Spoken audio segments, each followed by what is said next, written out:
요 3개, 4개, 심지어 한 박스까지 먹는 분들 봤어요. 이게 배고프니까 이 과일은 좋은 거다 라고 생각을 하시고.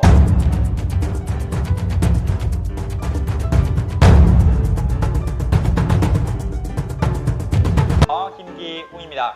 오늘 저희 운동 2회차 회원님께서 주시는 질문에 대해서 제가 답변을 한번 드리도록 하겠습니다. 네, 답변 드릴게요.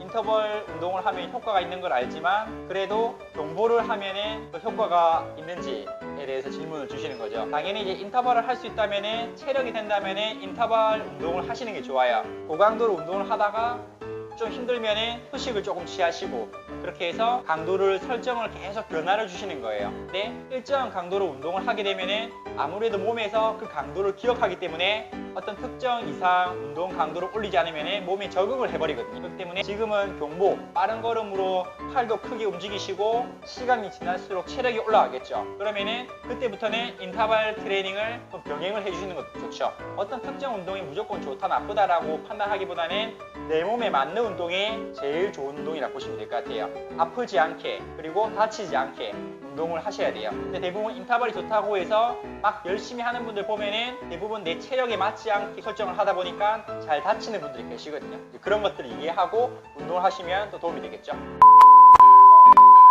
과일 같은 경우에 바나나나 방울토마토는 추천해 주시는데 오렌지나 귤, 딸기 이런 것들은 왜 그렇게 추천하지 않냐에 대한 질문이죠. 사실은 이제 과일은 탄수화물이 이제 많이 들어있어요. 당도가 높기 때문에 운동 전에 좀 드시면 괜찮아요. 그걸 에너지 소비를 다 할 수 있게끔 에너지원으로 사용을 할 수가 있거든요. 근데 딸기나 귤은 드셔보셔서 아시겠지만 대부분 다이어트 하는 분들이 그게 맛이 있잖아요. 그러다 보니까 한 개만 먹고 끝내지 않아요. 3개, 4개, 심지어 한 박스까지 먹는 분들 봤어요. 이게 배고프니까 이 과일은 좋은 거다 라고 생각을 하시고 그거를 막 엄청나게 많이 드시더라고요. 그래서 뭐 하나, 2개 정도 먹을 수 있다 라고 하시면 그렇게 드셔도 돼요. 대부분 그렇게 못하기 때문에 제일 좀 무난한, 그리고 바나나나 고구마 이런 것들은 사실 안에 칼륨이 또 많이 들어있어서 몸에 부종을 빼는데 또 도움이 되거든요. 그러니까 나트륨을 빼내기 위한 상호작용을 할 수 있는 과일이나 채소를 섭취하는 게 더 좋겠죠.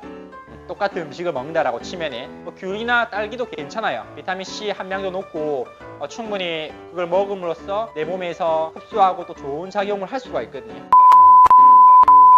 매일매일 근력 운동 하지 않고 일주일에 2-3번만 근력 운동을 해도 되나요? 라는 질문이죠. 처음에는 지금은 일단은 체중을 많이 감량을 해야 되는 상태이기 때문에 중점적으로 근력 운동에 들어가지 않는 이유는 아무래도 동작에 대한 이 자세가 정확하게 나오지 않아요.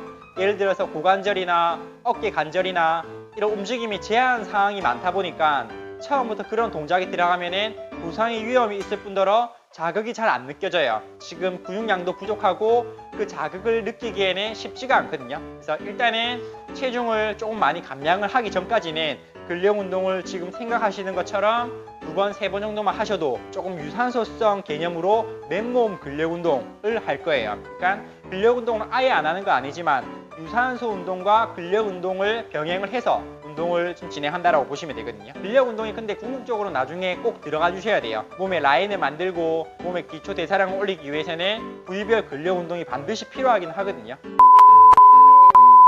남성분 중에 한 분이 근력 운동을 하지 않고 유산소 달리기만 한다. 그렇기 때문에 그것만 해도 운동이 충분히 된다. 그런데 나도 그렇게 해도 되냐? 이 질문이죠. 그게 더 효과가 있냐? 그건 마찬가지로 운동에 대한 목적에 따라 다른데 그분이 유산소 운동만 하는 이유는 근력 운동이 싫어서 그럴 수도 있고 주 운동의 목표가 심폐지구력을 향상시킨다라든지 달리기에 더 포커스가 맞춰져 있을 수도 있어요. 근데 아까 말씀드렸다시피 나이가 들수록 젊을 때는 괜찮은데 나이가 들수록 근력이 감소되고 특히나 이 상체 근력, 다리 근력이 부족해지다 보니까 대사량이 떨어질 수밖에 없어요. 체력적인 부분을 향상시키는 데는 유산소 운동이 좋지만 부위별 운동, 꼭 큰 부위 운동이 아니더라도 맨몸으로 할 수 있는 근력 운동은 꼭 추가해 주시는 게 좀 더 도움이 되겠죠. 근데 본인이 운동을 하는 뛰는 게 더 좋다, 재미있다 라고 하는 분들은 또 그렇게만 하셔도 돼요. 꼭 뭐가 좋다, 나쁘다 라기보다는 내가 어디에 목표를 두고 있냐에 따라서 운동의 방향성이 달라질 수가 있어요.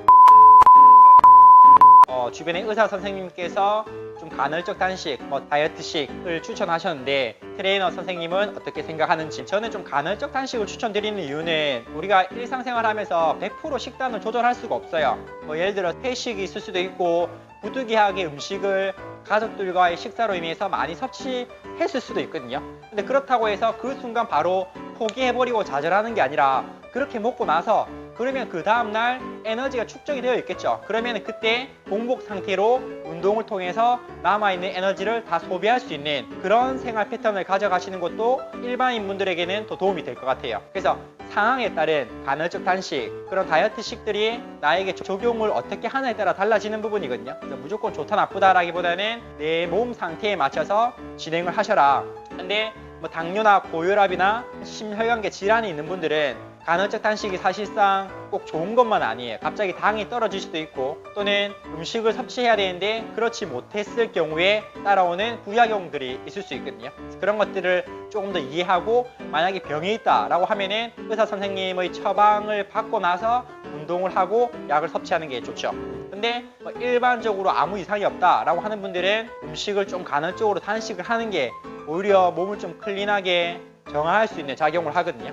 몸에 있는 독소나 노폐물들을 배출시킬 수 있게끔 좀 도움이 되겠죠. 오늘은 여기까지 질문을 한번 받고 설명을 드렸고 또 다음번에도 운동 초보자분께서 또 궁금해할 만한 사항들에 대해서 또 질문을 받고 설명드릴 수 있도록 하겠습니다. 오늘 영상 여기까지입니다. 감사합니다.